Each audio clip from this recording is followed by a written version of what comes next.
Assalamu alaikum students. My name is Mohammad Umair Malik and I welcome you all in Introduction to Bootstrap 5 course. आज हम इस course का second lecture start करेंगे जिसके अंदर हम पढ़ेंगे What is Bootstrap breakpoints and Introduction to different Bootstrap classes. So let's start it. तो चलते हैं अपनी Bootstrap की ऑफिशियल वेबसाइट जो कि है getbootstrap.com and select get started. Student हम इस वक्त जो बूटस्ट्रैप का वर्जन फॉलो कर रहे हैं वो कौन सा वर्जन है बूटस्ट्रैप वर्जन 5.1। इससे पहले बूटस्ट्रैप के डिफरेंट वर्जन हैं 4.6 3.4.1 2.3.2 एंड सो ऑन। हम इस वक्त जो बूटस्ट्रैप का लेटेस्ट वर्जन है जो कि बूटस्ट्रैप वर्जन 5.1 है उसको फॉलो करते हुए आगे पढ़ेंगे। सो सेलेक्ट कर लेते हैं लेआउट की टैब से ब्रेक पॉइंट्स एंड यहाँ से पढ़ते हैं what is break point. So breakpoints are customizable widths that determine how your responsive layout behaves across device or viewport sizes in Bootstrap. So student breakpoint basically क्या करते हैं, जैसा कि हमने लास्ट लेक्चर में पढ़ा था कि जो हमारी वेबसाइट है, जो हमारा डिजाइन है वो डिफरेंट स्क्रीन साइजेस के लिए डिफरेंट होना चाहिए, उसको खुद को एडजस्ट करना चाहिए। तो ब्रेक पॉइंट बिल्कुल उसी चीज में हमारी मदद करते हैं, हमारे लिए हेल्पफुल हैं ताकि हम डिफाइन कर सकें कि किस स्क्रीन साइज के लिए हमारे वेबसाइट का जो बिहेवियर है वो क्या होगा। Like I can define that medium screen sizes के लिए मेरा जो टेक्स्ट एलिमेंट्स हैं या मेरे जो HTML एलिमेंट्स हैं या जो मेरी वेबसाइट के एलिमेंट्स हैं जो मुझे नजर आ रही है, मेरी वेबसाइट का जो फ्रंट एंड है वो किस तरह से बिहेव करेगा। Similarly extra small screen sizes के लिए, एक्स्ट्रा लार्ज स्क्रीन साइजेस के लिए एंड लार्ज स्क्रीन साइजेस के लिए मैं डिफाइन कर सकता हूँ अपनी वेबसाइट का behaviour with the help of breakpoints. So हमारे पास जो अवेलेबल ब्रेक पॉइंट्स हैं वो कितने हैं, वो है 6। अब 6 ब्रेक पॉइंट्स कौन कौन से हैं, एक extra small, small, medium, large, extra large and extra extra large. अब जैसा कि हम जानते हैं कि हमारे पास जो हमारे टोटल स्क्रीन साइजेस हैं वो तो 6 नहीं है, लेकिन ब्रेक पॉइंट्स हमारे पास कितने हैं, 6। अब हमने इन 6 ब्रेक पॉइंट्स की मदद से तमाम की तमाम डिवाइसेस के लिए अपने लेआउट को किस तरह से डिफाइन करना है, with the help of defining a specific range for each break point. हमने क्या किया, हमने हर ब्रेक पॉइंट के लिए एक रेंज डिफाइन कर ली। मैंने एक रेंज डिफाइन कर ली कि मेरी वो तमाम डिवाइसेस जो कि 576 पिक्सल से बिलो हैं, जिनका स्क्रीन साइज इससे बिलो होगा, वो मैं किसके अंदर डिफाइन करूंगा, एक्स्ट्रा स्मॉल के अंदर।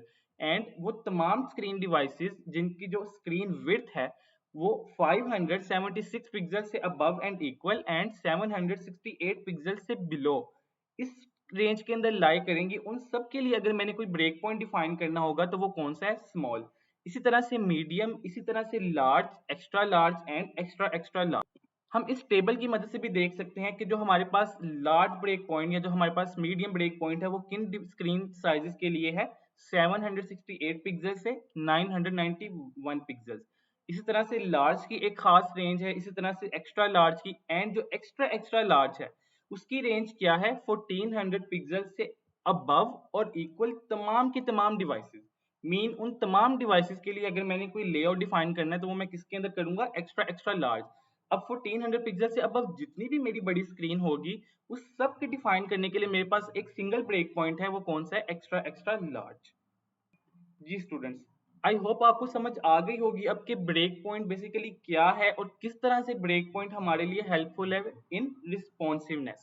सो अब हम चलते हैं नेक्स्ट टॉपिक की तरफ जो कि हमारा intro to different Bootstrap classes. अब स्टूडेंट हमने शुरू में बात की थी कि बूटस्ट्रैप क्या है, बेसिकली एक फ्री फ्रंट एंड फ्रेमवर्क है। अब बूटस्ट्रैप हमें किस तरह से हेल्प करते हैं, हम बूटस्ट्रैप के डिफरेंट क्लासेस को यूज करते हैं और उसको अप्लाई करते हैं अपने वेबसाइट के फ्रंट एंड के ऊपर। बूटस्ट्रैप की मदद से मैं अपने टेक्स्ट एलिमेंट्स के ऊपर स्टाइलिंग अप्लाई कर सकता हूँ। मैं अभी जो हम पढ़ रहे थे ब्रेक पॉइंट की मदद से डिफाइन कर सकता हूँ उस स्टाइलिंग को कि ये वाली स्टाइलिंग, ये खास स्पेसिफिक स्टाइलिंग किस स्पेसिफिक स्क्रीन साइज के लिए होगी। इसी तरह से बूटस्ट्रैप की मदद से हम आगे चलकर पढ़ेंगे कि हम किस तरह से अपनी स्क्रीन को डिफरेंट कॉलम्स के अंदर, डिफरेंट रोज के अंदर डिवाइड कर सकते हैं और किस तरह से हम डिफरेंट बूटस्ट्रैप क्लासेस को यूज करते हुए अपने टेक्स्ट एलिमेंट्स को या अपनी दूसरे HTML एलिमेंट्स को स्टाइल कर सकते हैं। So let's start it. जी स्टूडेंट्स, तो यहाँ पर हम सबसे पहले सर्च करते हैं, अगर लेट्स सपोज मैं फॉन्ट से मुतल्लिक स्टाइलिंग करने के लिए बूटस्ट्रैप की कोई क्लास यूज करना चाहता हूँ तो मैं यहाँ पे क्या सर्च करूंगा, फॉन्ट। अब जैसा कि आप देख सकते हैं कि मेरे सामने स्क्रीन पर इस वक्त विजिबल है टेक्स्ट एंड फॉन्ट साइज। सबसे पहले हम बात कर लेते हैं फॉन्ट साइज क्लास की। अब student font size class basically क्या करेगी, हमारे जो टेक्स्ट होगा उसका फॉन्ट साइज डिफाइन करेगी। जैसे कि हम यहाँ पर एक आउटपुट देख सकते हैं कि बूटस्ट्रैप की जो क्लास fs-1 ये किस पर्पस के लिए यूज होती है, ये हमारे फॉन्ट साइज को डिफाइन करने के लिए यूज होती है। अब जैसे कि हम देख सकते हैं कि जो fs-1 है वो सब इस इन तमाम क्लासेस में सबसे ज्यादा लार्ज फॉन्ट साइज को शो कर रही है। इसी तरह से अगर हम fs-2 यूज करें या fs-3 यूज करें, 4 यूज करें, तो ये ग्रेजुअली क्या करते हैं, स्मॉल फॉन्ट साइज को डिनोट करते हैं। इसी तरह से मैं आगे एक दूसरी क्लास हम देख लेते हैं फॉन्ट वेट के लिए।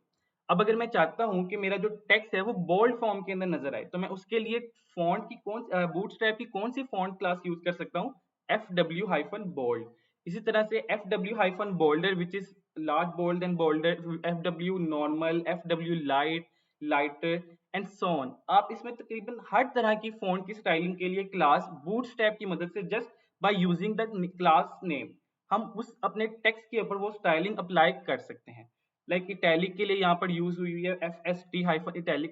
एक और चीज स्टूडेंट्स, हम इस वक्त क्योंकि वर्जन 5.1 को फॉलो कर रहे हैं, तो इसलिए हमारे जो क्लास नेम्स हैं, हो सकता है कि जो पुराने वर्जन थे बूटस्ट्रैप के उसके अंदर ये क्लास नेम के मीनिंग के नेम्स डिफरेंट हो।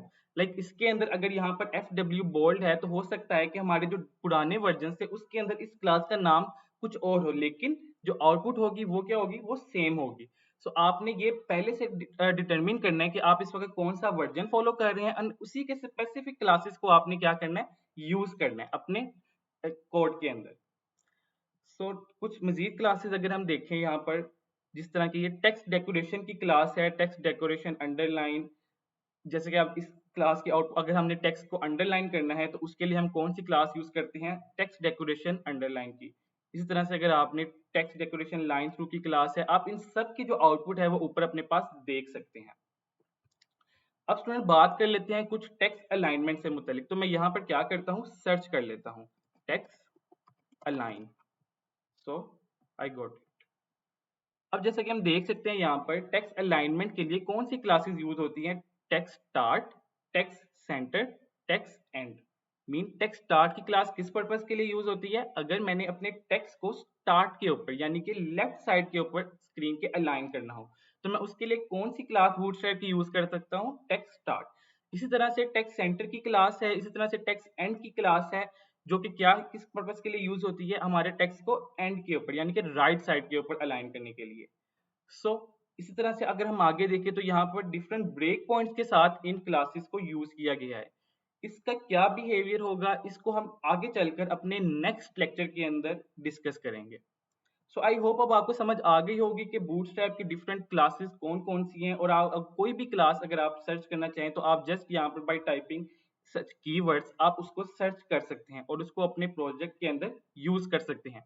अब नेक्स्ट लेक्चर के अंदर हम इन तमाम टॉपिक्स की जो अब तक हमने पढ़े, डिफरेंट क्लासेस के बारे में पढ़ा, ब्रेक पॉइंट्स के बारे में पढ़ा, इसको अपने प्रोजेक्ट के अंदर इंप्लीमेंट करके भी देखेंगे एंड उसकी आउटपुट देखकर इसका कंपैरिजन भी करेंगे। Thank you very much.